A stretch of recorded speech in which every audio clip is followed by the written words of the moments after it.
हाँ, question number 3 दोबारा देखते हैं। क्वेश्चन नंबर 3 में कह रहा है a prism ABC with BC as a base. BC base है।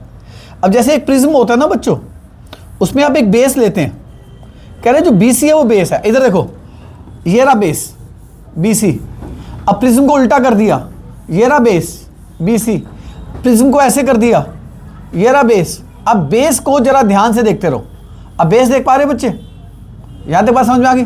BC इज अ बेस, इस प्लेस इन डिफरेंट ओरिएंटेशन, अलग अलग ओरिएंटेशन में रख दिया, ऐसे ऐसे ऐसे ऐसे, 4 तरीके से रख दिया उसे घुमा के। ठीक है जी।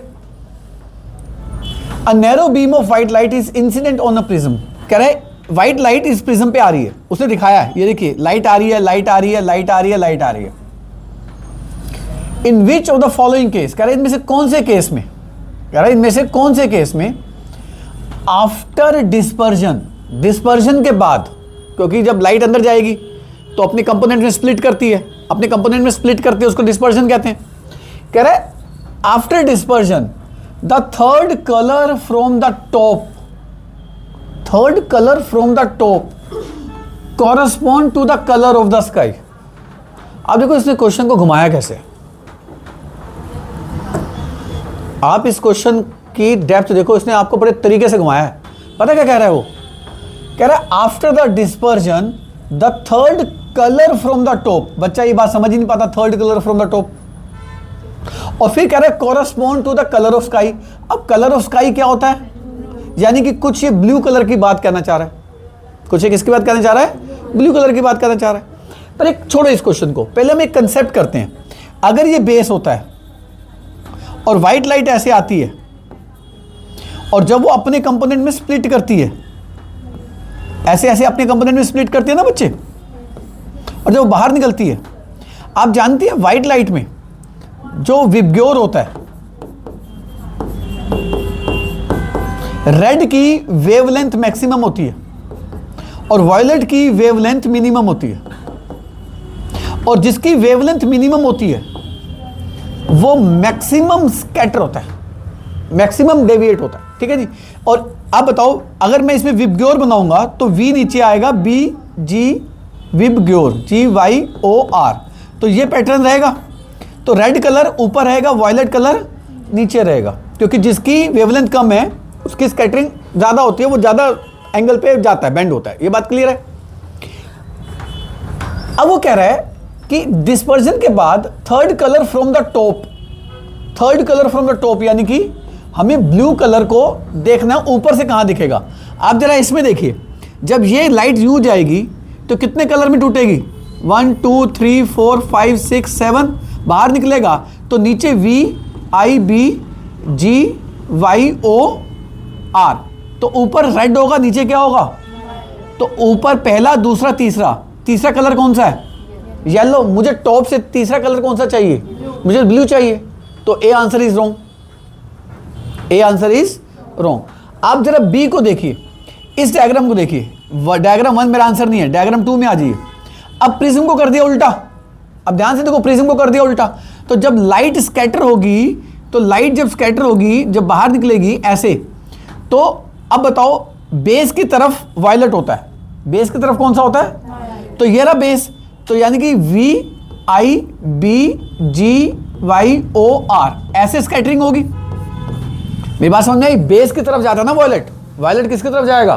बेस की तरफ। तो देखो बेस की तरफ वायलेट है, इसमें भी बेस की तरफ वायलेट। अब ऊपर से तीसरा देखो, वायलेट, इंडिगो, ब्लू, तो टॉप से 3 जो आ रहा है वो कौन सा आ रहा है? ब्लू आ रहा है। किस डायग्राम में ऊपर से नीचे तीसरा कलर ब्लू आएगा? सेकंड में आएगा। लॉजिक समझ में आ गया जी? तो second is the correct answer. चलें आगे।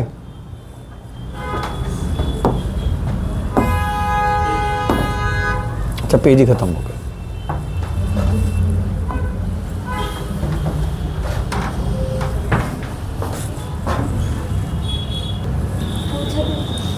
Question number 4, at noon the sun appear white. देखो दोपहर के समय आपको सन जो होता है पूरा वाइट दिखता है, कोई कलर नहीं होता।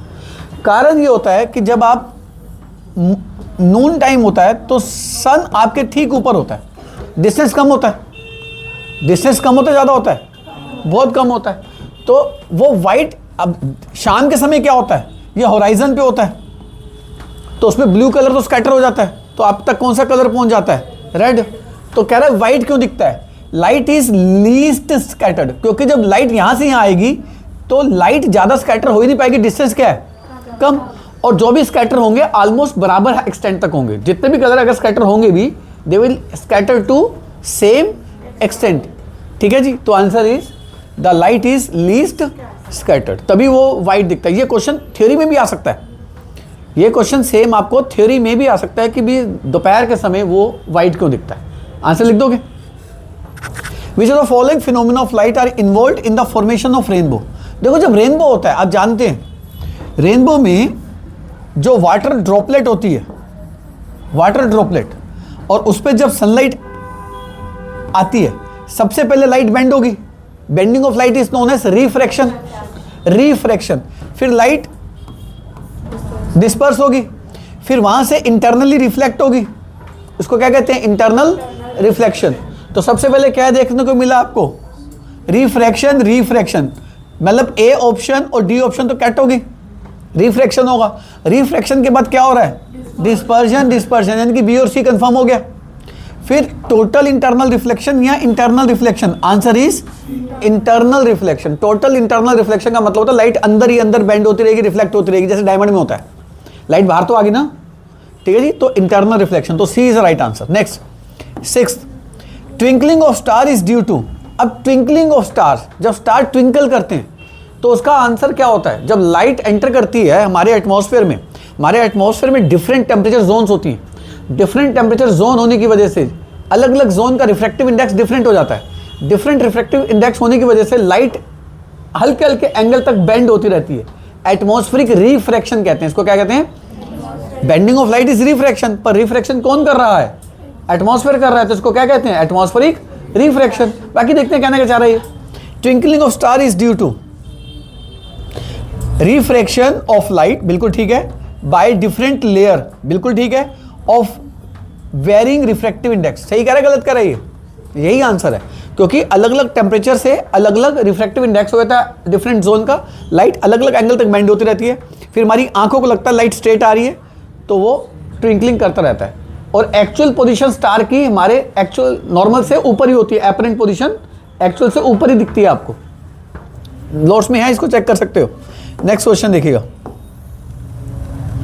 Question number 7।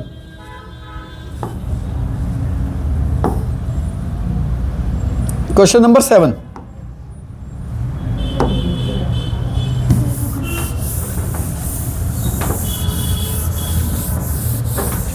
देखिए जी,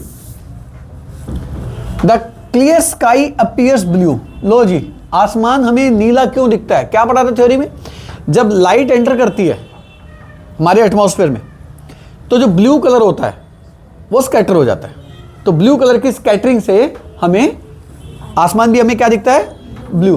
तो आंसर देखते हैं, the blue get absorb, absorb नहीं होती जी, ultraviolet radiation are absorbed, absorb का मतलब ही नहीं है। Violet and blue light get scatter more than the light of all other colour by the atmosphere. Yes, violet और ब्लू कलर क्या हो जाते हैं बच्चे? स्कैटर हो जाते हैं, और उनकी स्कैटरिंग से आसमान में हमें नीला रंग, जो स्कैटर होगा वही दिखेगा आपको, और आसमान का जो नीला रंग होता है उसी की रिफ्लेक्शन हमें किस में दिखाई देती है? फिर वाटर में। ठीक है जी, आ जाइए, क्योंकि वाटर तो कलरलेस है। Question number 8, which of the following statement is correct regarding the propagation of light of different colour of white light in air? कह रहे हैं इनमें से कौन सी स्टेटमेंट सही है जब लाइट की प्रोपोगेशन होती है हवा में? Red light moves fastest. देखो ये क्वेश्चन मैंने टेस्ट में पूछा था, ये क्वेश्चन मैंने टेस्ट में पूछा था, और बहुत से बच्चों ने लिखा था कि that red light moves fastest. देखो लाइट के कंपोनेंट की स्पीड सेम होती है, 3 × 10⁸ स्कैटरिंग अलग अलग होती है, स्कैटरिंग अलग होती है, स्पीड क्या रहती है मेरे बच्चे? सेम। स्कैटरिंग इज डिफरेंट, वो तो मैंने अभी बता ही दिया, स्कैटरिंग का कंसेप्ट मैंने बता ही दिया वेवलेंथ के बेसिस पे। आओ जरा देखते हैं, रेड लाइट मूव फास्टेस्ट। नहीं, बहुत से बच्चों ने लिखा था रेड लाइट फास्टेस्ट मूव करती है, क्योंकि शाम के वक्त सूरज लाल दिखता है तो उनको लगता है लाल लाइट तेज भाग रही है तो पहले पहुंच गई, वो स्कैटर नहीं हुई इसलिए पहले आप तक पहुंच गई, बाकी तो स्कैटर हो गई थी। हाँ जी, ब्लू लाइट मूव फास्टर, ये भी गलत है, all colour of white light moves with the same speed, yes, सबकी स्पीड सेम होती है बट सबकी स्कैटरिंग डिफरेंट होती है, और स्कैटरिंग डिफरेंट वेवलेंथ के बेसिस पे होती है। ठीक है, आइए question number 9, the danger signal installed, ओ भाई,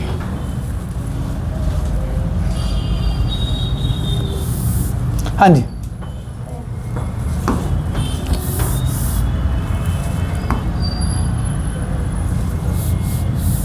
आइए, the danger signal install at the top of the tall building are red in colour.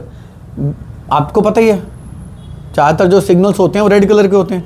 Traffic signal में, ट्रेन के सिग्नल देख लीजिए, this can be easily seen from a distance because among all the colour the red light. अब red light क्यों use करते हैं, हमने का आंसर क्या लिखा था, उसकी स्कैटरिंग कम होती है, स्कैटर नहीं होगी, दूर तक पहुंच जाएगी, दूर तक इंसान उसको देख लेगा।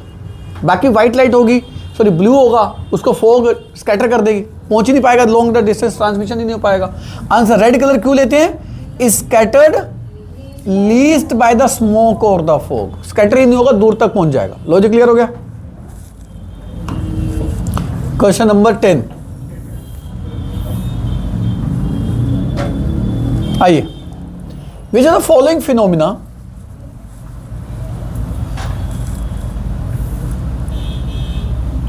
Question number 10. Which of the following phenomena contribute significantly to the reddish appearance of the sun?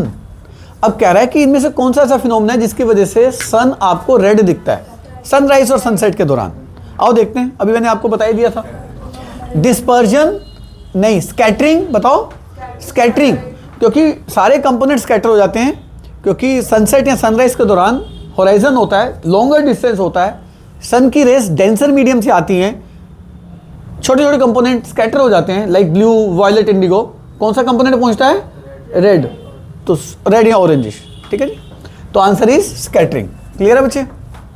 आ जी, the blue colour of water in the deep sea is due to, अब वही बात आ गई, कह रहे जो सी है उसका डीप ब्लू कलर क्यों दिखता है, पानी का तो कलर ही नहीं होता। तो आंसर इज, क्योंकि जो सी की ब्लू रिफ्लेक्शन है वो किस में दिखाई देती है हमें, स्काई की, सॉरी स्काई की जो रिफ्लेक्शन होती है ब्लू, वो सी में दिखाई देती है। तो आंसर आप चेक कर सकते हैं क्या है, B part, the reflection of sky in water. ठीक है जी। When light ray enters the eye, अभी आई का क्वेश्चन पूछ दिया इसने, most of the reflection occur, ये बात मैंने आपको आई का जब डायग्राम कराया था तभी बताई थी। मैक्सिमम रिफ्रैक्शन कॉर्निया कर देता है, मैक्सिमम कॉर्निया कर देता है। ठीक है जी, बाकी अब देखते हैं क्या कहता है। लेंस करता है, नहीं। आइरिस पिपिल, नहीं। Outer surface of the cornea he maximum light की बेंडिंग रिफ्लेक्शन कर देता है। आगे चलते हैं, question number 13। Question number 13, the focal length of the eye lens increases when the I muscle. देखो ये बात ना मैं काम करता हूं, आपको रिवाइज करा देता हूं, क्योंकि यहां पे आप अटकोगे। ऐसे क्वेश्चंस एमसीक्यू में ज़्यादातर पूछते हैं और एमसीक्यू में फिर लगता है सारी ऑप्शन एक जैसी। मैं चीज़ आपको रिवाइज करा देता हूं। ठीक है, आओ दिखाते हैं। देखिए, जो हमारी सिलरी मसल्स होती हैं,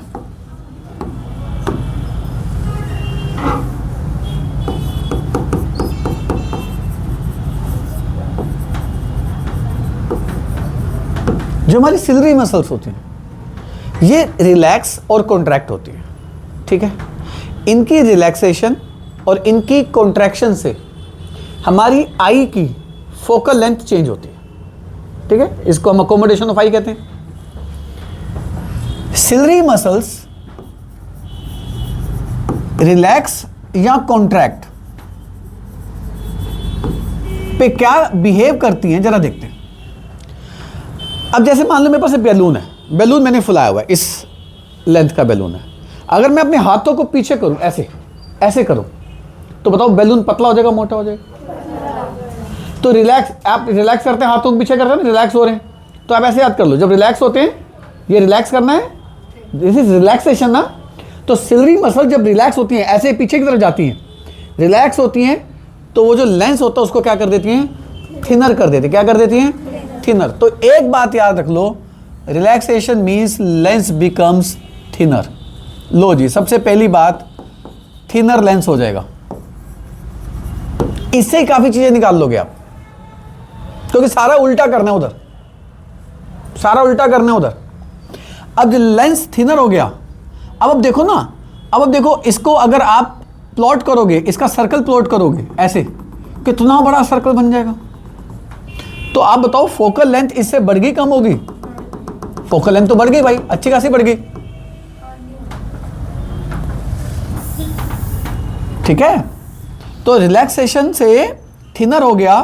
आप बताओ फोकल लेंथ बढ़ गई, कम हो गई? फोकल लेंथ तो बढ़ गई।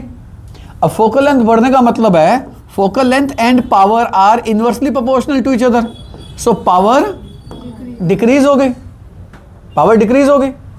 अब पावर डिक्रीज होगी मतलब इंसान डिस्टेंट ऑब्जेक्ट देख पाएगा, दूर की चीजें उसे क्लियर दिखाई देंगी। लॉजिक क्लियर हो गया जी, लॉजिक क्लियर हो गया। यानी कि इस समय मैं दूर की चीज देख रहा हूं, तो इस समय मेरा लेंस क्या होगा, थिनर, और इस समय मेरी सिलरी मसल्स क्या हो रही होंगी, रिलैक्स पोजीशन में होंगी, तभी मैं दूर का बच्चा सही देख पा रहा हूं। मेरी बात समझ में आ गई? और जो दूर बैठा है यहां पे देख पा रहा है, जो दूर वाले बच्चे यहां देख पा रहे हैं, इस समय उनकी सिलरी मसल्स रिलैक्स है या कॉन्ट्रैक्ट है? आई लेंस थिनर है या थिकर है? थिनर है। फोकल लेंथ ज्यादा है, पावर कम है, और आप दूर की चीज देख पा रहे हो। आप इसको रिवर्स में भी याद करोगे। कैसे, मैं बताता हूं। दूर की चीज देखनी है, यहां से शुरू हो जाओ। दूर की चीज देखनी है, दूर की चीज तभी देख सकते हो जब पावर कम हो। पावर कम तभी होगी जब फोकल लेंथ ज्यादा होगी। फोकल लेंथ ज्यादा तभी होगी जब लेंस पतला होगा। अब लेंस पतला होगा, अब सोचो मोटे बैलून को पतला करना है तो हाथ को पीछे करोगे, तो सिलरी मसल्स रिलैक्स हुई, कॉन्ट्रैक्ट हुई? रिलैक्स। तो सिलरी मसल्स को क्या होना पड़ेगा, रिलैक्स होना पड़ेगा। तो वाइस वर्सा कर लोगे बच्चों इस बात को? बोलो। अब आ जाओ, कॉन्ट्रैक्ट करेंगे तो क्या होगी? अब बैलून है मेरे पास, अब कॉन्ट्रैक्ट कर रही है, कॉन्ट्रैक्ट कर रही है। कॉन्ट्रैक्ट करने से बताओ क्या हो रहा है, मोटा हो जाएगा बैलून, पतला हो जाएगा? तो लो जी, कॉन्ट्रैक्ट करने का मतलब है लेंस बिकम थिकर। एक चीज मिल जाएगी ना, बाकी आगे अपने आप चल लोगे। थिकर हो गया तो फोकल लेंथ क्या हो जाएगी, कम हो जाएगी। आप देखो ना, इसका सर्कल करने लगोगे तो एक छोटा सा बनेगा। फोकल लेंथ कितनी कम हो गई? फोकल लेंथ कम होने का मतलब है पावर बढ़ जाएगी। पावर बढ़ने का मतलब ये है उसकी फोकस करने की पावर बढ़ गई, तो यानी कि कन्वर्जिंग पावर बढ़ गई। और कन्वर्जिंग पावर बढ़ गई मतलब पास की चीज उसको अच्छे से दिखाई देगी, नियर बाय ऑब्जेक्ट्स उसको क्या दिखाई देने लगेंगे, क्लियर दिखाई देने लगेंगे। लॉजिक समझ में आ गया बच्चे? और वैसे भी मैं बच्चों को एक बात कहता हूं कि अगर आप यहां पे पहुंच गए ना, रिलैक्स मतलब थिनर, तो सारी लाइनें अपने आप आ जाएंगी और इन सब का उल्टा अपने आप लिख सकते हो, कोई बड़ी बात नहीं है। पर एग्जामिनेशन डे जो होता है बच्चे, आप उसमें कंफ्यूज हो सकते हो। स्ट्रेस में होगे तो कंफ्यूज होंगे ही होंगे, उस दिन दिमाग नहीं काम करता, छोटी सी बात भी भूल जाओगे, आपको याद नहीं आएगी। तो आपको एक तरीका पड़ा है, आप कंफ्यूज हो, आप इस तरीके से निकाल लेना। 2 मिनट ही फालतू लगेंगे ना, 3 घंटे का पेपर बहुत आराम से हो जाता है साइंस का, कोई दिक्कत नहीं। 2 मिनट लगा के सही आंसर तक तो पहुंच जाओगे बच्चों। ये लॉजिक क्लियर हो गया? आगे चलें। हाँ, अब एक काम और करते हैं, हम एक बार डिफेक्ट को भी याद कर लेते हैं। जो 2 डिफेक्ट हैं जिसके ऊपर हमेशा चांस रहता है क्वेश्चन बनने का। ये तो ज़्यादातर फिर क्वेश्चन कहाँ से आते हैं, या तो फिर रेनबो टाइप आते हैं, डिस्पर्जन पे आते हैं, रिफ्रैक्शन पे आते हैं, स्काई पे आते हैं। ठीक है, अभी पीछे क्वेश्चन आते रहे थे, स्टार्स पे आते हैं। एक बार इसको देखते हैं। अब मान लो इंसान को मायोपिया हो गया। अब मायोपिया की बीमारी जो होती है, अभी मैंने क्लास के स्टार्टिंग में बताया था कि जब इंसान को मायोपिया होगा, जिसका एक और नाम होता है शॉर्ट साइटेडनेस, पास की चीज दिखती है, दूर की नहीं दिखती, दूर की नहीं दिखती। याद है ये बात? चलो ये बात याद है तो फिर बताओ, मायोपिया जब इंसान को हो जाएगा, दूर की नहीं दिख रही। अब ये पीछे देखो मैंने क्या लिखा है, दूर की चीज देखने के लिए लेंस क्या होना चाहिए, उस इंसान का लेंस मोटा हो जाएगा, तभी तो दूर की नहीं दिखेगी। लॉजिक समझ में आया नहीं आया? तो जो बच्चा यहां तक सही याद करके बैठा है उसको क्लियर हो गया है कि मायोपिया हुआ क्यों है उसको। यानी कि the cause of myopia is the eye lens become thicker, focal length कम हो गई है। समझ में आ गया? पूरी लाइन लिखना, आई लेंस बिकम थिकर। या तो आई लेंस थिकर हो गया, या तो फिर एलोंगेशन ऑफ आई बॉल बड़ी हो गई है, तभी जल्दी फोकस होने लग गया। रेटिना से पहले ही फोकस हो जाती है लाइट। अब देखो ना, लेंस जब मोटा हो जाएगा तो उसकी कन्वर्जिंग पावर बढ़ जाएगी, तो रेटिना से पहले ही कन्वर्ज कर देगा, नहीं कर देगा वो? अब बताओ, मोटा लेंस हो गया है, मोटे लेंस का एक ही इलाज है, आगे कनकेव लगा दो। फोकल लेंथ क्या होगी जल्दी बताओ, फोकल लेंथ क्या होगी, कम हो गई है ना, तो मोटा हो गया। अब मोटे लेंस से करेक्शन करानी है, जब पहले ना करे बाद में करे, पहले ना करे। आप बताओ, पहले लाइट को क्या कराओगे, कन्वर्ज कराओगे, डाइवर्ज कराओगे? डाइवर्ज करा के फिर कन्वर्ज कराओगे ना। मेरी बात समझ में आई मेरे बच्चे? तो अगर आपसे पूछा जाए मायोपिया की करेक्शन कैसे करोगे, कौन सा लेंस यूज करोगे, आंसर इज कनकेव लेंस। ठीक है मेरे बच्चों, कोई डाउट किसी को? और इसके डायग्राम याद है, मैं दोबारा बताऊं? बोलो बच्चों, बना लोगे? डायग्राम बहुत इंपॉर्टेंट होते हैं। फिलहाल मैं आपको एक चीज बताता हूं, जैसे जब आई का डायग्राम मैं आपका चेक कर रहा था ना टेस्ट में, तो आप लोग ना आई का जब ये डायग्राम आते हैं तो आप प्रॉपर आई का डायग्राम में एंटर करने की कोशिश करो। तो मैं परफेक्ट डायग्राम बता दूं, उसमें आई का डायग्राम चाहिए मेरे को। आपको सिर्फ ये बनाना है कि ये रहा लेंस और ये रही हमारी आई बॉल, ऐसे ही बना देना, ठीक है? प्रॉपर बच्चा इधर से नर्व एंडिंग भी दिखाना शुरू हो जाता है, सब कुछ, कोई जरूरत नहीं है, ऐसे दिखाओ जैसे एनसीईआरटी में बना हुआ। लॉजिक क्लियर हो गया? अच्छा बताना क्या होता है इसमें, दूर की चीज क्या दिखाई देने लगती है, थोड़ी दूर की चीज क्लियर दिख रही तो पास आना पड़ता, नहीं पड़ता? तो मान लो दूर की चीज नहीं आई, तो यहां से जब रे निकलती हैं, जब यहां से रे निकलेंगी तो दूर की चीजें पास आती है, तो उसका फोकस क्या हो जाता है, बिल्कुल परफेक्ट हो जाता है। एरो दिखा दोगे? और एक लाइन बीच में से भी दिखा दिया करो, ले भाई रेटिना पे फोकस हो गया।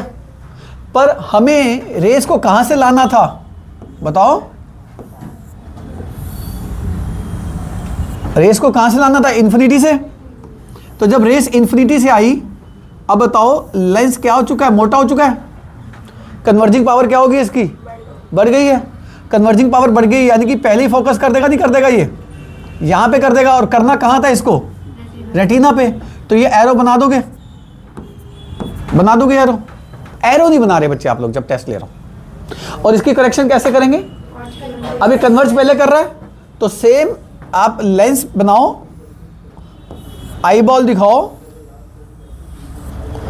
ठीक है बच्चे, और इसके आगे कौन सा लेंस बना दो, कनकेव लेंस दिखा दो, ठीक है जी। जब लाइट इन्फिनिटी से आएंगी, हल्की सी यहां से क्या कर देना, बोलो, डाइवर्ज कर दी। डाइवर्ज करने के बाद जब कन्वर्ज होंगी तो कहां पे कन्वर्ज होंगी, वो रेटिना पे। एक लाइट को ऐसे सीधा दिखा देना, लो जी, ठीक है जी, कर लोगे। और ये एन को यहां दिखा के, अगर एन दिखाना भी है फिर डॉटेड लाइन यहां से दिखा देना, ये यहां से। बोलो बच्चों, कर लोगे ये? पर कई बार ना क्वेश्चन पता क्या पूछेगा कि भैया डायग्राम बनाओ जिसमें मायोपिक आई दिखाओ, करेक्शन नहीं, मायोपिक आई, फिर ये दिखा देना डायग्राम कि देखो मायोपिक आई में क्या हो रहा है, रेस आ रही है दूर से, लेंस पे गिर रही है, पहले ही क्या हो रही है, ये मायोपिक आई है। अगर कहना draw diagram showing myopic eye, correction कहे तो फिर ऐसे दिखा देना, लॉजिक समझ में आ गया? हाँ, इसके बाद कौन सा था? हाइपरमेट्रोपिया। हाइपरमेट्रोपिया मतलब पास की चीज दिखेगी या नहीं दिखेगी? हाइपरमेट्रोपिया लॉन्ग साइटेडनेस मतलब दूर का दिखता, पास का नहीं दिखता। अब पास का नहीं दिखता तो सोचो, पास का देखने के लिए मैंने पीछे बनाया था, ये देखो। पास का देखने के लिए आपको पास का देखने के लिए लेंस क्या चाहिए? यानी कि उसका लेंस क्या हो गया होगा? थिनर हो गया होगा। लेंस क्या हो गया होगा? तभी तो नहीं दिख रहा। लॉजिक समझ में आ गई? तो आपको अगर ये कंसेप्ट याद है ना, तो आप उसकी बीमारी का कोर्स ढूंढ सकते हैं। कोई बड़ी दिक्कत नहीं होनी चाहिए जहां तक मुझे लगता है। तो क्या करेंगे? आई लेंस बिकम, क्या लिखेंगे?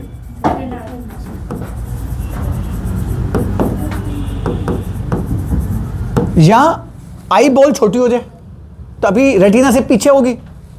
Shortening of eye ball.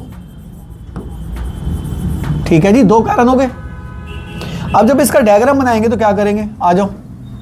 पहले जब आई बनाए ना बच्चे, लेंस बनाइए। थोड़ा सा ना बच्चे इसकी प्रैक्टिस कर लेना, क्योंकि मैं देख पा रहा हूं टेस्ट में कई बच्चों ने बहुत बेकार डायग्राम बनाए। क्यों नंबर कटवा रहे हो अपने पेपर में इसके चक्कर में? मतलब अगर आप अभी तक नहीं सुधरे कुछ बच्चे तो फिर बड़ी चिंता की बात है। ठीक है, तो आप इसमें क्या करेंगे? आई ऐसे बनाना, और इसको कोई कंपास वगैरह लेके मत बैठ जाना कि सर्कल बना दूं। आ जी, पास की चीज ये होती है ना, और उसका नियर पॉइंट क्या हो गया है? Recede near, recede away, recede away. Hypermetropia question भी तो आया था। तो लाइट जब यहां से आएगी तो सही फोकस हो रही है, और एक बीच में से ऐसे लाइन दिखा देना। हो गया जी? और जब लाइट नियर पॉइंट से आएगी तो क्या होगा? रेटिना के पीछे चली जाएगी। आ जाओ, यहां से आएगी तो क्या होगा? ये रहा एन, ये रहा एन डैश। अगर हम ऑब्जेक्ट को नियर पॉइंट पे रखें, 25 सेंटीमीटर पे रखें, तो फिर क्या होने लगता है उसका? यहां से जब जाती है और आई बॉल छोटी हो गई है या लेंस पतला हो गया है, कन्वर्जिंग पावर कम हो गई है, तो पीछे की तरफ फोकस होगी वो। ये क्वेश्चन भी पूछते हैं, हाइपरमेट्रोपिया में इमेज कहां बनती है? रेटिना से पहले, रेटिना के पीछे? ध्यान से करना इसको। और इसकी करेक्शन कैसे करेंगे हम? कौन सा लेंस लगा देंगे? कन्वेक्स लेंस लगाओ, कन्वेक्स लेंस इसका।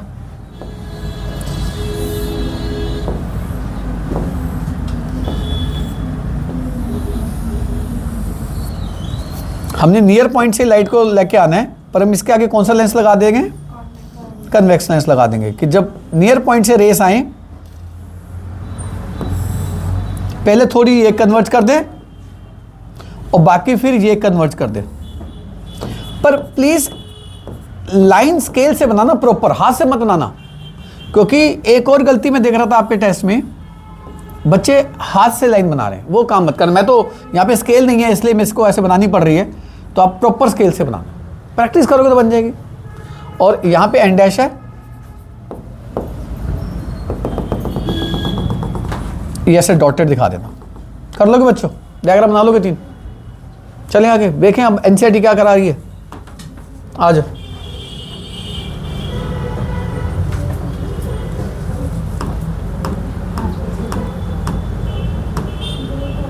आ जाइए भाई, क्वेश्चन नंबर 15 देखते हैं।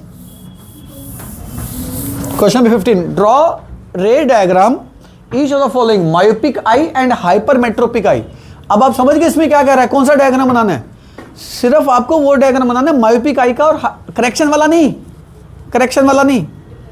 मायोपिक आई में आप इन्फिनिटी से पैरेलल रेस लाएंगे और रेटिना से पहले फोकस कर देना, और हाइपरमेट्रोपिया में आप नियर पॉइंट से लाएंगे, एंड डैश से नहीं, नियर पॉइंट 25 से लाएंगे, रेटिना के पीछे। कहना देखो भाई, हो गया अभी हाइपरमेट्रोपिया आई, रेटिना के पीछे इमेज बन रही है इसकी। फिर डायग्राम बनाना, करेक्शन तो नहीं पूछी, बस बात खत्म। आओ देखते हैं 16th। Student sitting at the back of the classroom can not read clearly the letter written on the black board. मतलब पीछे वाला बच्चा नहीं देख पा रहा ब्लैक बोर्ड पे क्या लिखा है। आप समझ गए इसको कौन सी बीमारी है? इसको मायोपिया है। चलो मायोपिया है, अब बताना मायोपिया, तो इसका लेंस होना क्या चाहिए वैसे? नहीं, करेक्शन की नहीं पूछ रहा। दूर देखने के लिए लेंस पतला चाहिए, मोटा चाहिए? पतला चाहिए। अगर इसको नहीं दिख रहा तो इसका लेंस क्या हो गया होगा, थिकर हो गया होगा, या आई बॉल बड़ी होगी रेटिना से पहले इमेज बन रही है। कह रहा है what advice will doctor give to her. अब इसको क्या एडवाइस देगा, कौन सा चश्मा लगा, कनकेव लेंस। फिर कह रहा है draw ray diagram for the correction. फिर वही करेक्शन के लिए डायग्राम जो मैंने अभी आपको दिखाया था, कनकेव लेंस लगा देना, पहले वो डाइवर्ज कर देगा, बाद में वो कन्वर्ज कर देगा। ठीक है जी।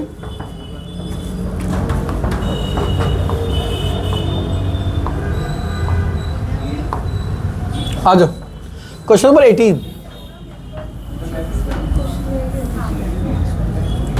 Question number 18, a person need a lens of power -4.5 dioptre.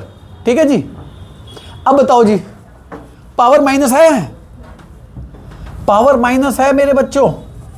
अब पावर माइनस का मतलब फोकल लेंथ भी क्या होगी उसके चश्मे की, नेगेटिव होगी। अब फोकल लेंथ अगर नेगेटिव है तो लेंस कौन सा रहा होगा, और कनकेव लेंस कौन सी बीमारी में लगाते हैं, मायोपिया में लगाते हैं। समझ में आ गया, कितना आसान हो गया बच्चे, गलती तो नहीं करोगे कम से कम। अब देखते क्या कह रहा है, कह रहा है what kind of defect, myopia. सीधा लिखना part 1 answer myopia.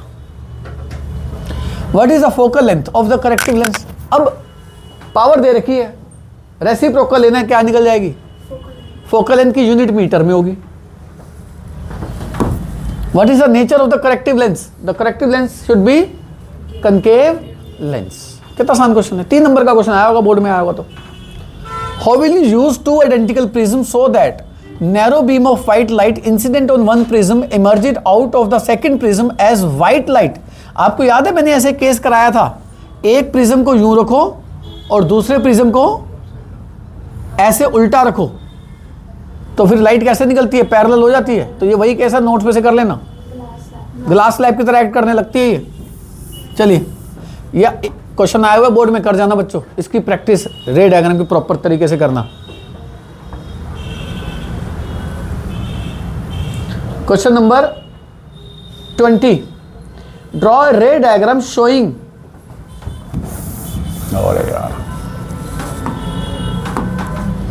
20, draw a रे diagram showing the dispersion through the prism when a narrow beam of white light is incident on its refracting surface, also indicate the color of the spectrum obtained। Diagram बनाना, बना लोगे, वही VIBGYOR दिखाना है, light आएगी, arrow दिखाना, split होगी, फिर बाहर निकलेगी, नीचे कौन सा होगा वायलेट, ऊपर कौन सा होगा, बस याद क्या करना है, बेस की तरफ वायलेट होता है। ठीक है जी, अरे बोलो बेस की तरफ।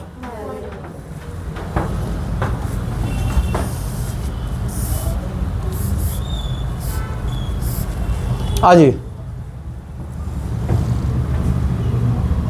21 है ना। Is the position of star seen by us is a true position, no, वो एपरेंट पोजिशन होती है, और एपरेंट पोजिशन एक्चुअल पोजिशन के ऊपर होती है, क्योंकि जब लाइट आ रही होती है स्टार से, वो जैसे ही अर्थ में एंटर करती है वो बेंड होने लगती है, बेंड होने लगती है, बेंड होने लगती है, बेंड होने लगती है। फिर आप बेंडिंग लाइट को स्ट्रेट करते हैं तो वो ऊपर आती है, तो एपरेंट पोजीशन थोड़ी ऊपर होती है एक्चुअल पोजीशन से। डायग्राम मैंने बना रखा है, कर लोगे बच्चों इसको। इसमें कौन से शब्द पे जोर देना है, एटमॉस्फेरिक रिफ्रैक्शन। जहां जहां शब्द लिखो वहां अंडरलाइन कर देना इस बात को, क्योंकि मेन की ही यही है। Why do we see rainbow in the sky after a rainfall. देखो इसमें आपने कुछ शब्द लिखने हैं, मैं शब्द बता देता हूं, वही बात है, मोती दे देता हूं, उसकी माला आप बना लेना। आपने क्या करना है कि भैया जब बारिश होती है during rain, there is a high concentration of water droplet in the atmosphere, मतलब वाटर ड्रॉपलेट को अंडरलाइन कर देना। भैया बारिश हुई, हवा में क्या आगे, each water droplet act as a prism, prism को अंडरलाइन कर देना कि भैया जो वाटर ड्रॉपलेट थी क्या बन गई, और जब लाइट उस पर एंटर करेगी, फर्स्ट उसके स्टेप्स याद कर लो क्या क्या होते हैं, refraction, dispersion and internal reflection. 3 शब्द ये एमसीक्यू में भी थे। तो आप कहना कि जब लाइट उस पर एंटर करेगी, it will undergo these 3 phenomenon in this order, उनको ऑर्डर को अंडरलाइन कर देना, और जब लाइट बाहर निकलेगी we will see a proper rainbow. समझ में आ गया, आंसर क्रिएट कर लोगे। चले आगे what is the difference in the colour of the sun observe during the sunrise sunset या नून? अब इसमें 3 केस नहीं है, 2 ही केस है। ये एक केस है सनराइज सनसेट और ये दूसरा केस है। तो आप पहला केस बनाएंगे सनराइज स्लैश सनसेट। तो आप कहेंगे कि ड्यूरिंग सनराइज और sunset it is at horizon position. कौन सी पोजिशन होती है? Longer distance, the sun ray travel denser medium, so blue colour violet colour gets scattered due to its lower wavelength, lower, so which component reaches red? So sun appears to be reddish. Noon का case, the distance is lesser, travel shorter distance, तो light is scattered least or most, least अगर scatter हो जाती है तो फिर red, the light is scattered least and hence all the component get scattered almost to equal extent. तो जो भी स्कैटर होंगे थोड़े बहुत बराबर होंगे, तो इट अपीयर्स व्हाइट। क्लियर है? कर लोगे आंसर? तो जब घर जाओ, अगर आंसर ना याद आए, मेरा वीडियो चलाना, वीडियो चला के आप आंसर लिख लेना, वीडियो पॉज करके, फिर बाद में भूल जाओगे आप। ठीक है, आ जाओ लॉन्ग आंसर्स में चलते हैं, खत्म करते हैं फटाफट, ज़्यादा नहीं है। Explain the structure of human eye. Eye का स्ट्रक्चर कोई ना पूछता है इसको, पर आई के स्ट्रक्चर में जो डिफरेंट कंपोनेंट है उनके क्या याद कर लेना, फंक्शन बहुत बहुत इंपॉर्टेंट है। सबसे ज़्यादा सिलरी मसल्स बहुत इंपॉर्टेंट है। अच्छा, जो प्रेस बायोपिया होता है ना, आप उसमें याद रखना, मायोपिया हाइपरमेट्रोपिया तो मैंने रिवाइज करा दिया।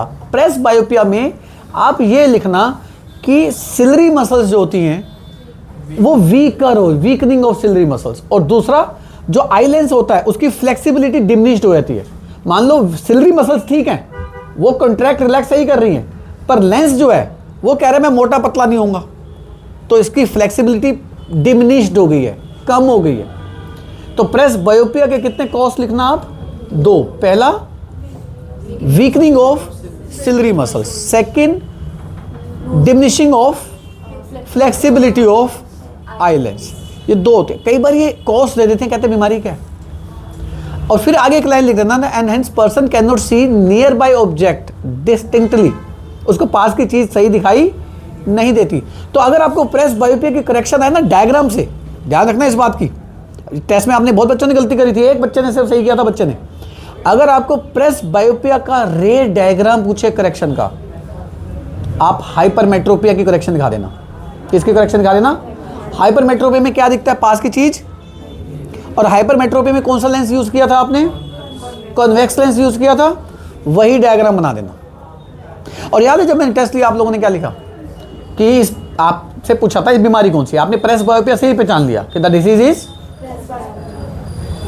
पर मैंने पूछा draw ray diagram to correct this. बच्चों ने पता क्या बनाया?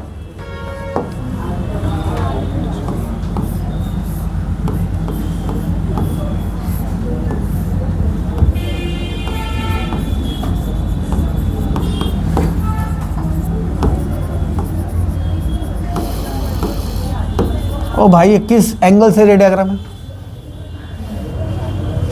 कौन से एंगल से रे डायग्राम? कहाँ रेस है बताना जरा, ढूंढो रेस, ढूंढो। 1 मिनट छोड़ो, 1 घंटा ले लो, रेस ढूंढो इसमें कहाँ है। क्वेश्चन में क्या पूछा था आपसे? ट्राई रे डायग्राम। अब आ जाओ, उसकी डेफिनेशन क्या कह रही है? Person is unable to see near by object distinctly without using correcting lens. Line समझ में आ गई क्या लिखनी है प्रेस बायोपिया में आए तो? And sometime the person is unable to see both near by and, ये लाइन भी ऐड कर देना। लॉजिक समझ में आ गया? हाँ, चश्मा कौन सा लगाएगा? बाइफोकल। चश्मा कौन सा लगाएगा? बाइफोकल। नीचे वाला हिस्सा कन्वेक्स, ऊपर वाला हिस्सा, याद करने का तरीका, छोटा एरिया छोटे स्पेलिंग, बड़ा एरिया बड़े स्पेलिंग। ठीक है जी, क्लियर है? और आपको कभी कंफ्यूजन हो जाए ना, आपको मैं एक लाइन सिखाता हूं। एक मायोकेव एंड हाइपरवेक्स, ये 2 शब्द याद कर लो, कभी गलती नहीं करोगे। पता है क्यों? मायोकेव हाइपरवेक्स का मतलब पता क्या है? जब इंसान को मायोपिया होगा, मायोकेव, केव, केव किस में आता है? कनकेव में, कन्वेक्स में, तो इलाज कनकेव लेंस करेगा। इलाज क्या करेगा? तो अगर इंसान को मायोपिया और टीचर ने लिख दिया कि ब्लैक बोर्ड पे लिखी चीजें समझ नहीं आ रही बच्चे को, तो मायोपिया हाइपरमेट्रोपिया, मायोकेव, इलाज कौन करेगा? मायोकेव, हाइपरवैक्स, हाइपरमेट्रोपिया में वैक्स, वैक्स किस में आता है? समझ में आ गया बच्चे? कभी कंफ्यूज होगा तो याद कर लो कि कैसे, मायोकेव, हाइपरवैक्स। जब नोट्स में जाओ तो लिख लेना ताकि आप रिवाइज करो तो आपको याद रहे, ताकि ये क्वेश्चन आया पीछे एनसीईआरटी में भी था। आ जाओ,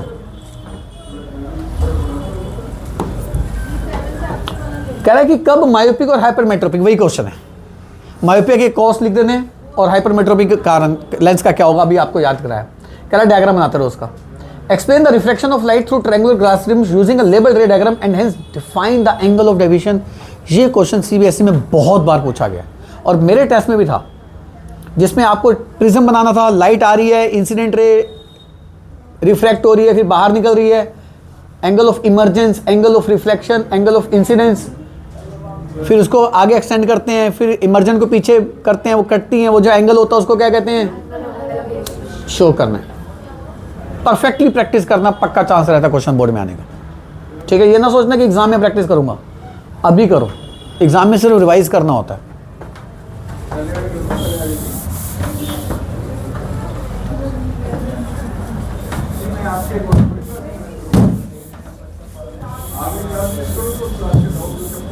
चलो नेक्स्ट, हाउ कैन, बस 5 मिनट लूंगा। How can we explain the reddish appearance of the sun. अरे कितनी बार आएगा क्वेश्चन, अभी तो बताया। रेडिश अपीयरेंस कब होती है? होराइजन पे होता है, मैक्सिमम डिस्टेंस, डेंसर मीडियम में ट्रैवल करती है, ब्लू स्कैटर कर जाती है, रेड पहुंच जाता है आप तक। Explain the phenomena of dispersion of white light through a glass prism. Glass prism से करना है, बना लोगे? डायग्राम में सारे सिखा रखे हैं मैंने आपको। Question number 30, how does refraction, last page है शायद, हाँ, how does refraction takes place in the atmosphere, why do star twinkle but not the planet. हो जाएगा क्वेश्चन? क्लियर है? ये क्वेश्चन भी बोर्ड में आया हुआ है। तो आपकी आई की जो रिवीजन है वो मैक्सिमम हो चुकी है। अब आप इसके PYQ अपने आप अटेम्प्ट कर लेना। बाय, नमस्ते, ध्यान रखो।